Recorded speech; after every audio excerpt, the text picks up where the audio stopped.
가정 회복 헌신 예배, 가정사역부 헌신 예배에 이렇게 말씀을 나누게 돼서 개인적으로 기쁨과 영광으로 생각합니다. 우리 노량진 교회에 언제 왔었나 제 기록을 보니까 딱 5년 전에 2017년 5월 28일이더라고요. 네, 와서 말씀을 나눴는데 오늘 권사님들이 이렇게 찬양을 20대 청년들처럼 하는지 모르겠어요. 그때는 중고등부 찬양대가 섰었어요. 그래서 제가 큰 도전과 은혜를 받았었습니다. 우리 청소년들이 아멘도 잘했고 그랬는데 귀한 청소년, 청년들이 많이 자라나서 교회 일꾼이 되고 그 중에 몇몇 사람은 우리 장신대에 보내주셔서 앞으로 한국교회를 이끌어갈 귀한 일꾼들을 키워내는 일이 돼야, 교회가 모판이 돼서 사람을 키워야 거기서 좋은 사역자가 나오고 그 사역자들이 다시 교회로 돌아가서 선순환이 될 때 한국 교회, 한국 가정은 미래가 있고 희망이 있다고 생각을 합니다. 그래서 장신대를 위해서 교회를 위해서 기도하실 때 10번에 1번 정도는 장신대를 위해서도 기도해 주시기를 바랍니다. 감사합니다. 한 번은 친구 부부들과 함께 꽃 구경을 간 적이 있습니다. 꽃 구경을 갔는데 친구 아내가 이렇게 쪼그리고 앉아서 꽃을 보고 있었습니다. 그래서 제 속에서 장난기가 좀 발동이 돼가지고 제가 목소리 깔고 이렇게 얘기했어요. 사모님이 꽃인데 뭘 꽃을 보고 계세요? 그랬더니 그 사모님이 어이없다는 듯이 저를 올려다보면서 저를 볼 수 없어 꽃을 봅니다. 그렇게 얘기했어요. 그래서 제가 시상이 떠올랐어요. 그래서 제가 시를 하나 줬습니다. 나를 볼 수 없어 꽃을 봅니다. 꽃을 보니 내가 보입니다. 괜찮죠? 하나님의 말씀을 보아야 내가 보입니다. 예수님을 보아야 가정이 보입니다. 하나님을 보니 내가 보이고 희망이 보이고 꿈을 꿀 수 있습니다. 오늘 하나님의 말씀을 통해서 우리 예수님께서는 슬픔을 당하고 어려움을 겪는 가정을 어떻게 돌보셨는지, 가정사역부로 헌신하는 분들과 가정의 회복을 원하시는 분들이 말씀을 통해서 우리의 길을 찾았으면 좋겠습니다. 사람들은 힐링과 위로와 격려와 희망의 메시지를 듣기를 원하고 필요로 하고 있습니다. 그런데 교회에서, 가정에서, 또 사람들과의 만남 가운데서 경험하지 못하고 있습니다. 영국에서는 2018년도에 영국 내에 외로움을 느끼는 사람이 한 900만 명 정도가 된다고 그래요. 그래서 정부에서 외로움 전담 장관을 세웠습니다. 그러면서 외로움은 하루 담배 15개 피를 피는 것과 마찬가지의 해악이 있다, 그렇게 이야기를 합니다. 코로나를 맞으면서 일본도 그 외로움에 대한 심각성을 느끼면서 작년 2021년 1월에 일본에서는 고독부 담당상 장관을 임명했습니다.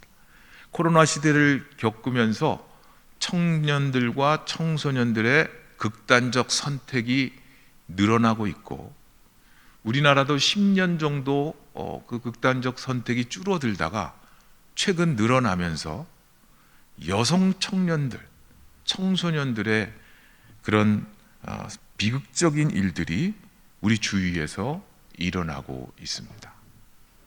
가정이 있고 부모가 있는데 외로움을 느끼는 사람들은 점점 많아지고 있습니다. 제가 한 번은 고대 앞에서 가족들과 함께 국수를 먹고 커피를 하나 사가지고 횡단보도를 건너려고 이렇게 서 있었습니다. 근데 한 청년이 저한테 막 오더니, 아저씨, 아니 삼촌, 쪽팔려서 못 살겠어요? 저한테 그러는 거예요. 지나가는 처음 보는 저에게. 그래서 제가 왜 이러나? 그러고 이렇게 쳐다봤더니, 남들은 다 쌍쌍인데 왜 나만 혼자예요? 그걸 왜 길에 서 있는 저한테 묻냐고요. 얼마나 제가 상담적으로 생겼으면. 그러더니 막 도망을 가는 거예요.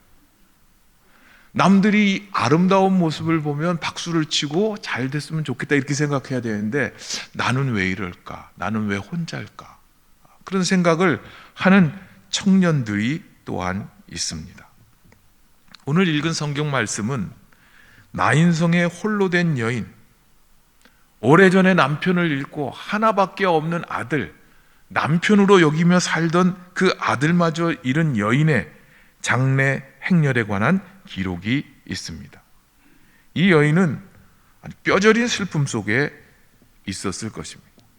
성경에는 이 나인성이 한 번밖에 등장하지 않는데, 그렇게 중요한 도시도 아닌데 예수님이 왜 그리로 갔을까?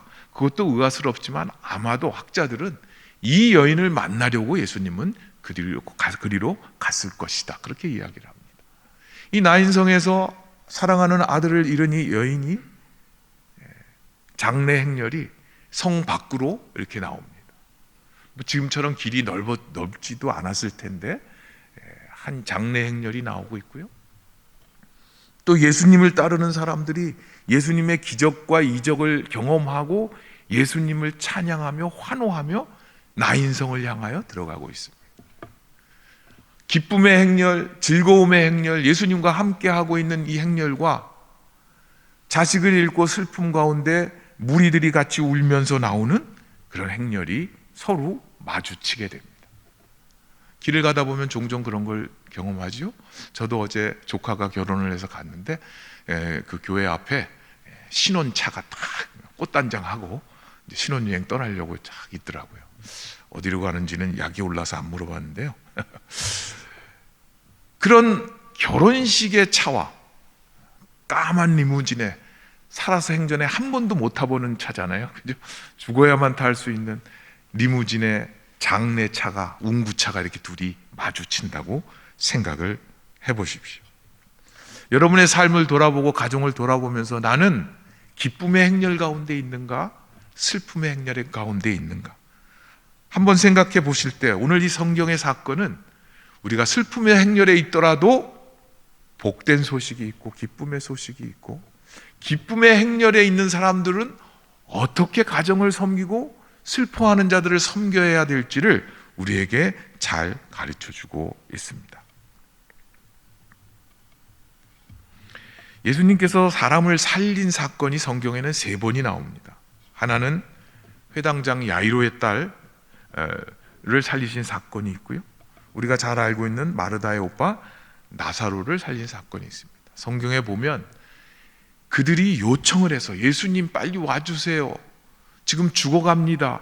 그래서 예수님께서 그들을 살리신 사건이 있고요, 이 사건은 요청하거나 도움을 청하지 않았는데도 불구하고 예수님께서 제가 믿기는 찾아가셔서 이 고통받는 슬픔 가운데 있는 여성의 문제를 해결해 주신 것을 우리는 알 수 있습니다. 예수님께서는 우리 가정 사역은, 또 가정의 회복은 어디에 초점을 맞춰야 되냐 하면, 저희 상담을 공부한 사람들은 주로 다 오라 그래요. 상담실로 와라. 사회복지하는 사람들은 찾아갑니다. 예수님께서는 찾아가셨는데 이 찾아가는 대상이 누구냐 하면 초대받지 못한 사람, 사람들이 차별하는 사람, 남편을 일찍 잃어서 슬픔 가운데 있는 사람, 그리고 하나밖에 없는 아들을 잃어버린 사람. 성경 본문 앞부분에 보면 7장 1절부터 10절까지는 이방인 로마 백부장의 종의 병을 고치는 사건이 나옵니다. 예수님께서는 백부장, 이방인의 백부장, 그 백부장의 그 종을 사람들은 무시하고 관심이 없지만 예수님은 그 사람을 초청의 대상으로 포함하고 그에게 치유의 은총을 베풉니다. 마찬가지로 오늘 이 여인도 소외되었던, 홀로 된, 그리고 하나밖에 없는 아들마저 잃어버린 이 슬픔의 여인을 예수님은 만나시고 그를 회복시키십니다. 성경에 보면 우리를 부르실 때 예수님께서 그렇게 하셨어요. 하나님께서 그렇게 하셨어요. 우리가 잘 나갈 때, 문제 없을 때, 선인일 때, 의인일 때가 아니고 로마서 5장 8절에 보면 우리가 아직 죄인 되었을 때 그리스도께서 우리를 위하여 죽으심으로 하나님께서 우리에게 대한 자기의 사랑을 확증하셨느니라. 사람들이 무시하고 관심 없고 그리고 초청의 대상에 들어갈 수 없는 사람들을 주님께서는 찾아가 주시고 하나님께서는 그들에게 사랑을 베푸시고 그리고 그들에게 구원을 약속하십니다. 오늘 이 말씀도 예수님께서는 주님 앞에 나아오기 전에 주님께서 낭망하고 슬픔 가운데 있는 여인에게 찾아가십니다. 가정사역은 도움을 필요로 하는 자들을 찾아가는 것부터 시작됩니다. 성경에 보면 너희 부모는 너를 버렸을지라도 하나님은 너희를 영접하셨다, 그렇게 얘기합니다. 가정에서 상처를 받았다는 사람들이 종종 있습니다. 오늘 찬양 가운데도 하나님의 품 안에 하나님께서 품어주시는 것, 가정의 품 안에 품으로 들어가야 되는데 누군가가 가족이 되어서 나를 품어주었기 때문에 때로는 부모님이 채워주지 못한 것일지라도 우리가 채움을 받고 자라납니다. 예수님께서는 이 슬픔 가운데 있는 사람, 사람들이 무시하는 사람, 관심이 없던 사람을 그에게 찾아가셨고 그리고 그를 받아들이셨고 그를 슬픔 가운데서 기쁨으로 제 대신 화관을 주십니다.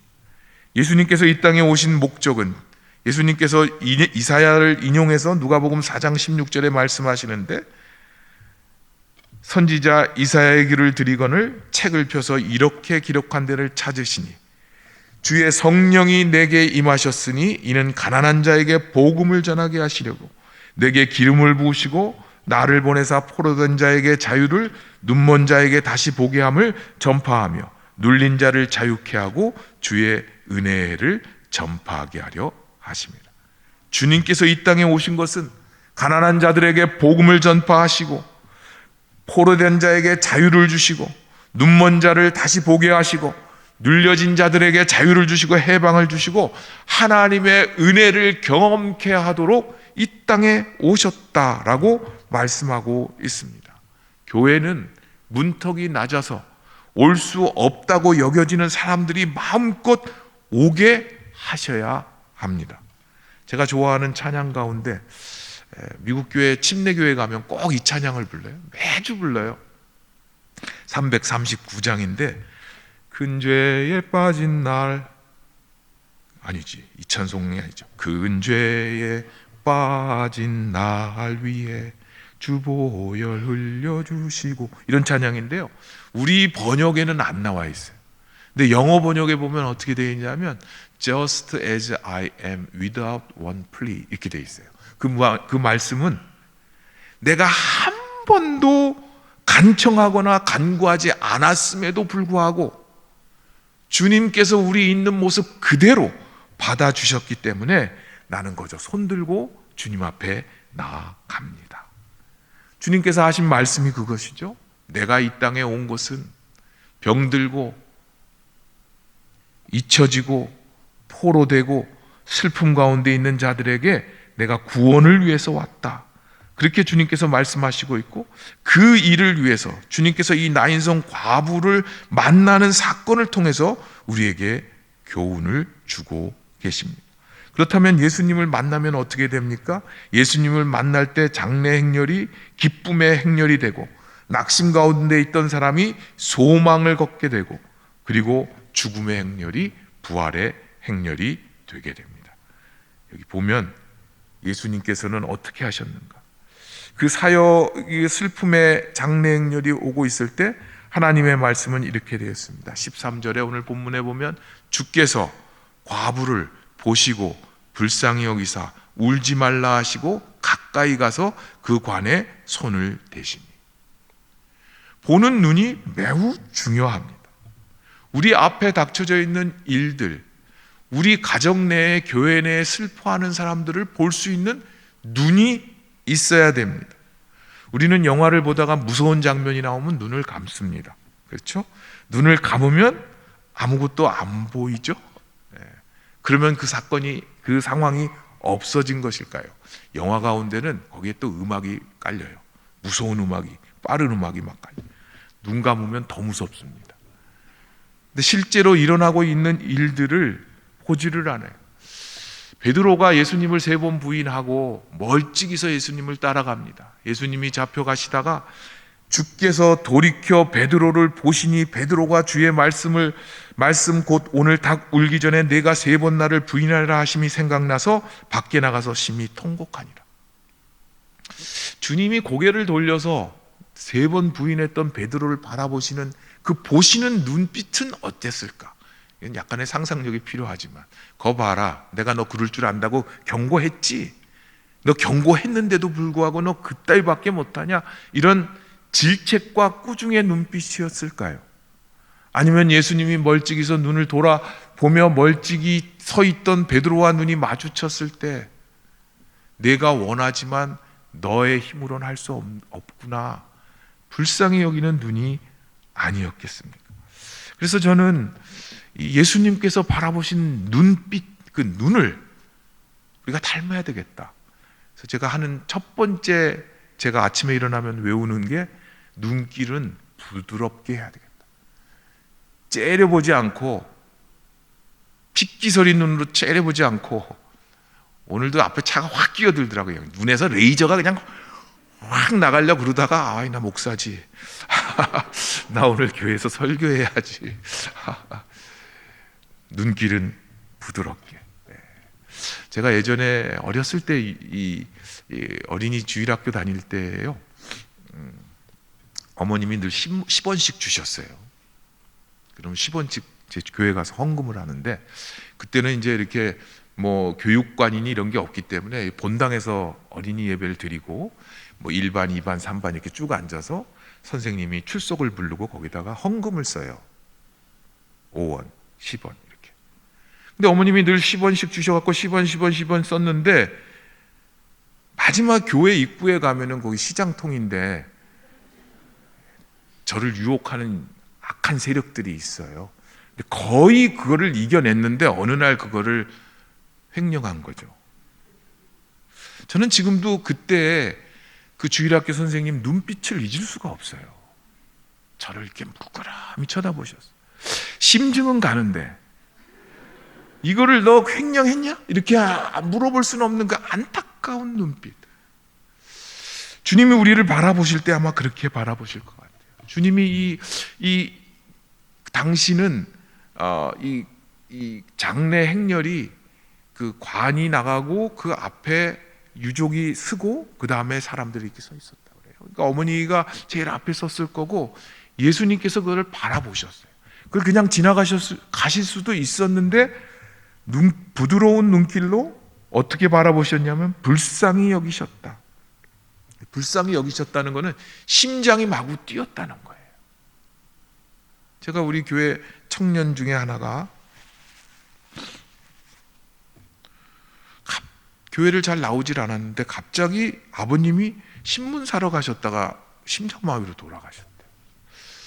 갔더니 문상을 갔는데 장례를 해줄 교회가 없대요. 저희 교회는 뭐 열심히 나오던 청년이 아니었는데, 그래서 그러면 장례 절차를 우리 교회에서 합시다. 그래 우선 이제 갔는데요. 교회 전도사님도 가고 청년들도 몇 명 가고 이제 예배들 드리고 그렇게 하는데 저는 눈물이 1도 안 나와요. 교회 청년들하고 뭐 전도사님하고 다 우는데 저는 눈물이 안 나와요. 그래서 제가 꼼꼼히 생각했어요. 너 이제 완전히 전문가가 됐구나. 이 장례 예배 몇 번 드리더니 이제는 이게 아주 직업이 됐구나. 네가 네 마음속에 안타까워 여기고 불쌍히 여기고 그런 슬픔의 눈빛을 잃었구나. 제가 얼마나 회개를 했는지 몰라요. 우리 마음속에 심장이 뛰어야 될 때 뛰지 않습니다. 불쌍히 여겨야 되는데 불쌍히 여기지 않습니다. 예수님께서는 눈으로 바라보셨습니다. 그리고 불쌍히 여기셨습니다. 그래서 제가 만든 게 이제 길 시리즈거든요. 이게 눈길, 맘길. 마음은 따뜻한 마음을 가져야 되겠다. 불쌍히 여기는 마음, 따뜻하게 여기는 마음. 그리고 이 눈으로 보고 부드럽게 부드러운 눈길로 바라보고 따뜻한 마음을 갖고 있어도 우리는 늘 그렇게만 생각해요. 행동을 하지 않아요. 보면 예수님께서 가까이 다가가십니다. 우리는 때로 눈물을 흘릴 수도 있고 안타까워할 수도 있지만, 그리고 아무것도 하지 않을 때가 있습니다. 가슴이 뭉클하고 말씀의 은혜를 받지만 행동으로 옮기지 않습니다. 어떤 글에 보니까 히틀러는 그 아우슈비츠에서 수많은 유대인들을 학살했는데, 히틀러가 좋아했던 게 꽃을 좋아하고 개를 사랑했다고 합니다. 꽃을 좋아하고 개를 사랑해도 잔인할 수 있어요. 저희 학교에 기독교 교육과에 학생을 뽑는데 면접 시험에 제가 한번 들어간 적이 있어요. 그래가지고 교수님들 3사람이 한 학생 이렇게 면접을 하는데,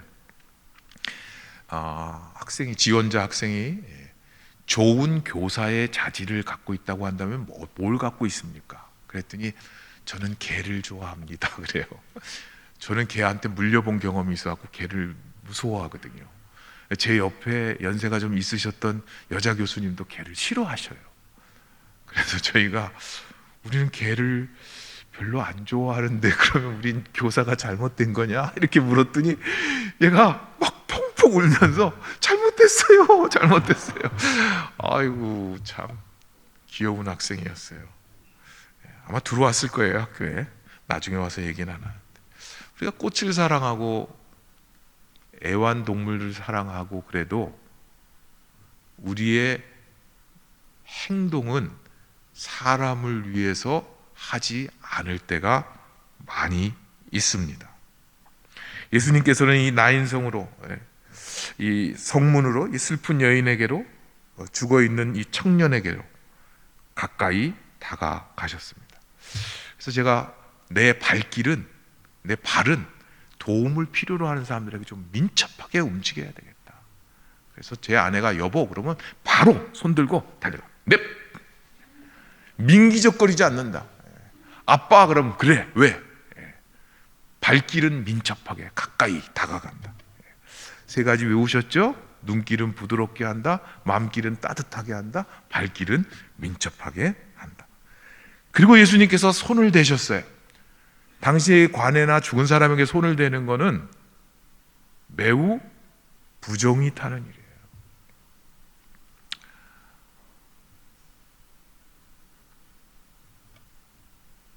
저희 둘째 형님이 돌아가셨었는데, 그때 담임 목사님이 오셔서, 저보다도 어린 담임 목사님이었는데 저희 돌아가신 형님의 머리 위에 손을 얹고 기도를 하시더라고요. 제가 큰 충격을 받았어요. 저는 어린아이가 사망해서 교회에서 장례를 치를 때 어떻게 해야 될지 잘 몰라가지고, 그래서 제가 물어봤어요. 후배 목사인데 어떻게 그렇게 했냐. 그러니까 이 부모의 마음으로 바라보면 그 애틋한 그 부모의 마음이 전해져서, 자기가 청소년부를 하다가 청소년 아이의 장례를 치를 때 그 부모가 그 손을 얹은 것 때문에 큰 위로를 받고 은혜를 받아서 자기는 그때부터 그렇게 하게 됐다, 그렇게 이야기를 하더라고요. 우리의 손이 닿는 곳에, 요즘 코로나 때문에 우리가 비접촉, 비대면, 손 안 잡는 거, 이런 거가 이제 습관이 되고 주먹질을 하죠. 주먹으로 이렇게 갖다 대는데, 제가 한때 이 코로나가 생기기 전에는 제 목표가 하루에 25명과 타치를 한다.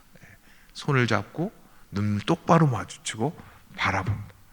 제가 한 학교에서 교목을 하던 때가 있었는데요, 예배가 끝나면, 그땐 채플이 300명 채플이 8번, 일주일에 12번씩 하던 때, 근데 제가 문을 걸어 잠그고 학생들이 하도 잠자고 신문 보고 떠드니까 이 학생들하고 눈을 마주쳐야 되겠다. 그래서 한 명씩 나올 때마다 악수를 했어요. 근데 나올 때 한 학생이 딱 손을 잡는데 눈빛이 막 흔들려요. 그러더니 갔어요. 그리고 그 학생이 다시 왔어요. 목사님, 제가 목사님과 손을 잡을 때, 눈을 마주칠 때 제가 최근에 일어났던 일 때문에 괴로워했는데 목사님에게 꼭 말씀드려야 되겠습니다. 무슨 일인가? 한 달 전에 제가 오토바이를 타고 가다가 할머니를 쳤습니다. 그리고 제가 도망갔습니다. 제가 목사님과 손을 잡는 순간에 내가 빨리 이거를 신고하고, 자진 신고하고, 내가 그 할머니 어떻게 되는지 봐야 되겠다는 생각을 했어요.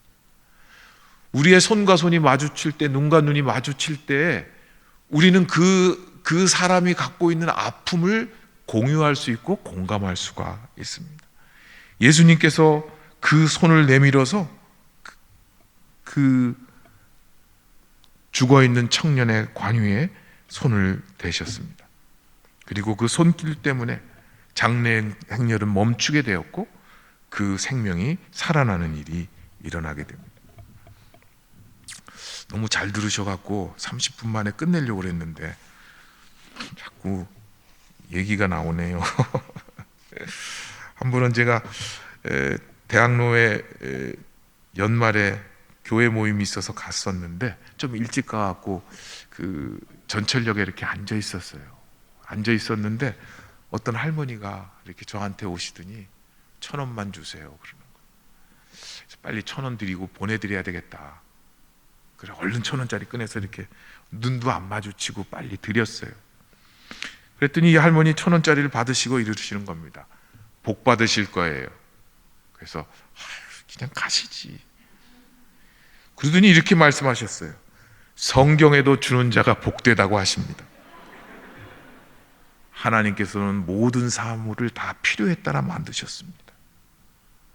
저는 좀 가주셨으면 좋겠는데 계속 말씀을 하시는 거예요. 그러면서 이렇게 말씀하셨어요. 하나님께서는 늘 좋은 것만 주시는 것은 아닙니다. 저는 잘 살았습니다. 제가 갖고 있던 모든 재물을 저희 자녀들에게 다 물려줬습니다. 그런데 그 자녀들이 사업에 다 실패했습니다. 나는 자녀들에게 더 이상 도움받고 싶지도 않고 그래서 나는 이렇게 나와서 돈을 얻어서 씁니다. 난 양로원에 가기 싫습니다. 복 받을 거예요. 그리고 마지막 말씀은 너무나 외로워요 였습니다. 제가 이 할머니 손을 잡아드려야 되겠다. 그리고 눈을 돌려서 보는 순간에 이 할머니가 막 사라지셨어요.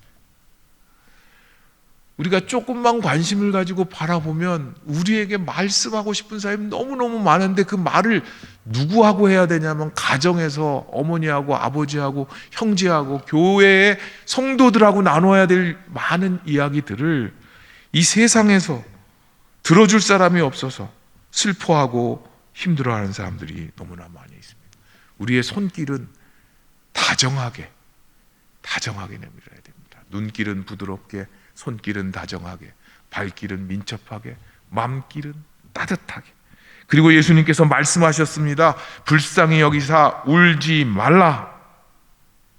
우리 마지막 때에 주님께서 우리의 모든 눈물을 씻어주실 거라고 요한계시록 7장에 보면 말씀하고 있죠. 예수님께서도 때로는 우셨죠. 예수님께서는 죽은 나사로를 보시면서 그 무덤에서 긍휼히 여기시며 우셨습니다. 예수님께서 벳박의 언덕에서 민족 심판의 안타까운 현실을 바라보면서 그 성을 바라보시고 우셨다고 성경은 기록하고 있습니다. 예수님께서 우셨는데 그 예수님께서 바라보신 그 눈빛, 그 다가가신 그 예수님께서는 그들을 보면서 눈물로 그들을 품으시고 그리고 그 말로 그들에게 희망을 주십니다. 산자들을 향하여서는 울지 말라.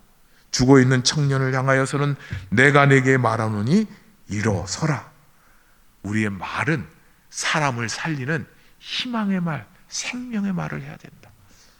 눈길은 부드럽게, 손길은 다정하게, 발길은 민첩하게, 맘길은 따뜻하게, 말길은 희망차게. 저는 아침에 일어나면 제가 꼭 일어나면 이거를 반복합니다. 하나님, 오늘 하루도 저의 눈길은 부드러운 눈길로 가족을 바라보고 형제를 바라보고 학생들을 바라보게 해주십시오. 한 사람 한 사람 손을 만질 때 다정하게 눈을 마주치고 손을 맞대게 해주십시오. 나를 필요로 하는 자에게 나를 부를 때 민첩한 발걸음으로 다가가게 해주십시오.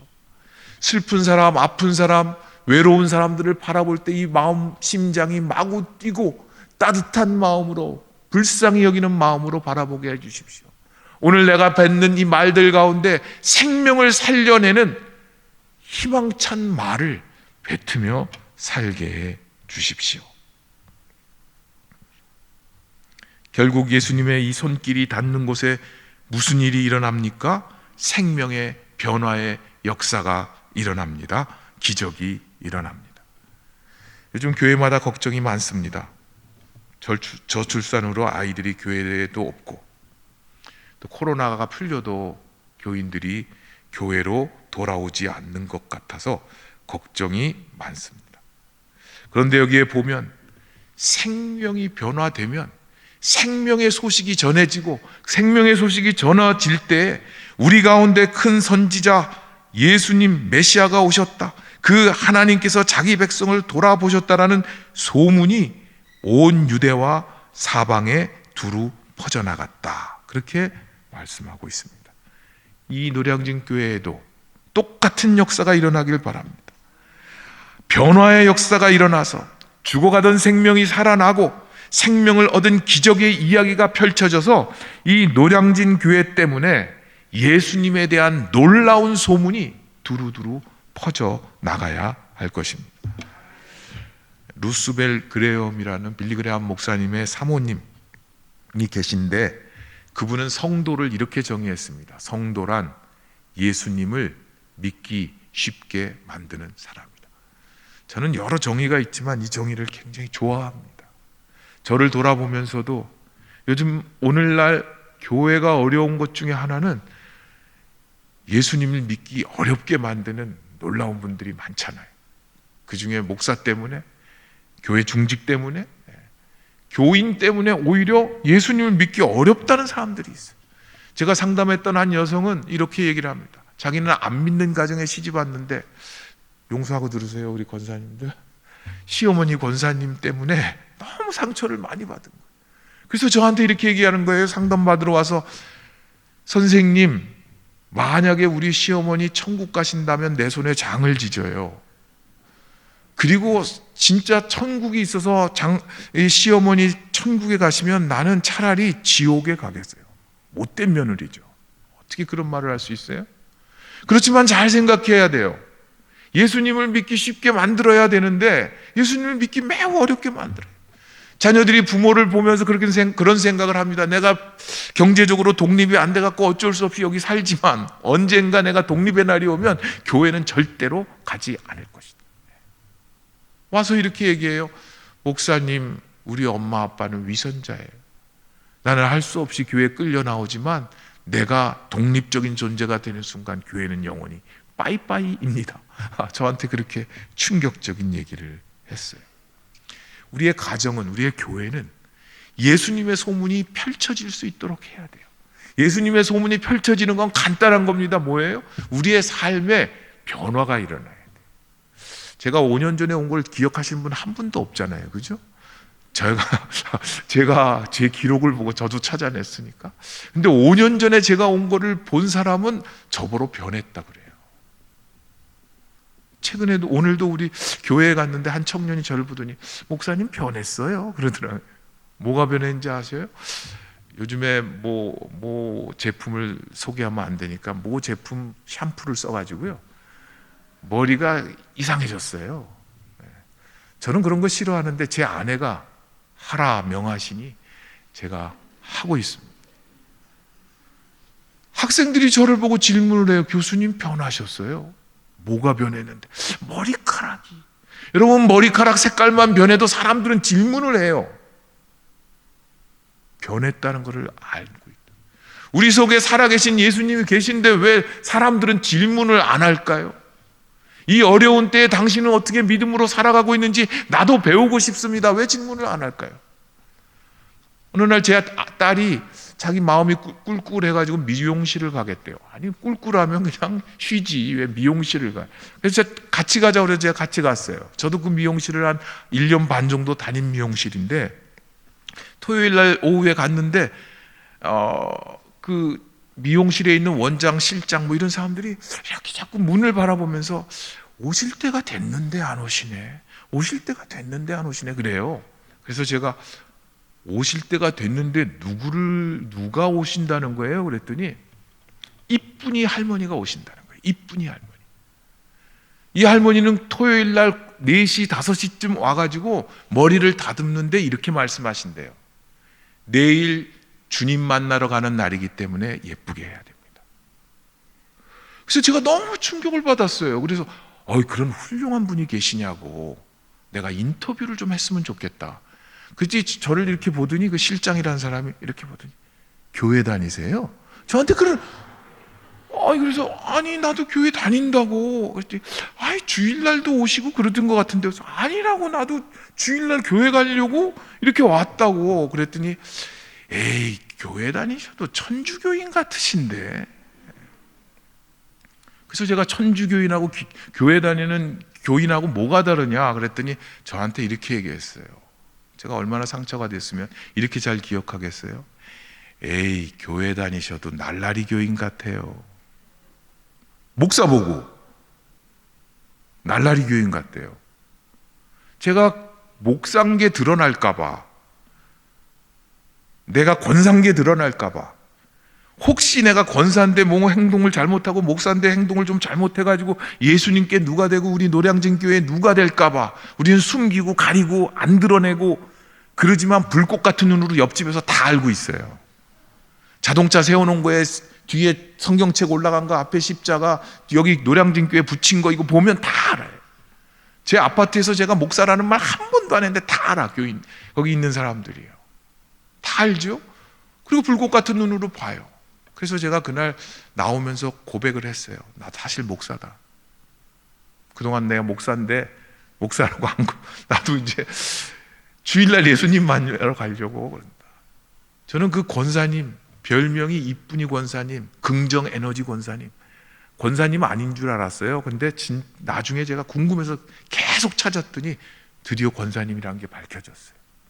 그리고 고관절이 부러지셨는데도 휠체어 타고 미용실에 오는, 그 미용실에 나타나면 모든 사람들이 웃음꽃이 피고 긍정 에너지를 받는다. 예수님을 이 목사보다도 훨씬 더 믿기 쉽게 만드는 분이십니다. 예수님께서 여러분과 저의 삶을 만져주셨습니다. 우리 가정을 회복하는 일은 어떻게 할 수 있을까? 가정사역부는 어떤 일을 할 수 있을까? 예수님께서 하신 것처럼 슬퍼하는 사람, 아파하는 사람, 가족 중에 우리 부드러운 눈길로 바라보고 다정한 손길을 내밀고 민첩하게 발로 다가가고, 그리고 불쌍히 여기는 따뜻한 마음을 가지고 말로 그 생명을 살리는, 복음을 전하고 생명을 전하는 역할을 감당할 때 그 가정은 회복되고 그 교회는 변화의 역사가 두루두루 소문나는 아름다운 소식이 두루 전해지는 역사가 있을 것입니다. 주님께서는 나인성의 한 슬픈 여인을 찾아가셨습니다. 그리고 그의 슬픔을 만져주시고 생명을 살려주셨습니다. 그 귀한 일들이 우리 가정에, 교회에 계속해서 일어나기를 예수님의 이름으로 소원합니다. 기도하겠습니다. 예수님, 우리를 불쌍히 여겨주시사 사망에서 생명을, 절망에서 소망을 주심을 감사합니다. 우리를 불쌍히 여겨주셔서 우리를 만져주시고 우리를 고쳐주신 것처럼 나인성 홀로 된 여인을 찾아가 주시고 만져주시고 생명을 살려주시고 죽음을 이기고 다시 살아가게끔 하신 그 주님을 바라보고 닮아가는 우리가 되게 하여 주시옵소서. 죽음을 이기신 주님의 능력을 경험하며 살게 하시고 단순히 동정하는 데 멈추지 않고 말씀의 능력으로 아픈 이들, 고단한 이들, 슬퍼하는 이들, 삶의 희망을 잃은 사람들을 살리는 귀한 가정사역에 동참하는 우리 모두가 되고 노량진 교회가 되게 하옵소서. 예수님의 이름으로 감사하며 기도합니다. 아멘.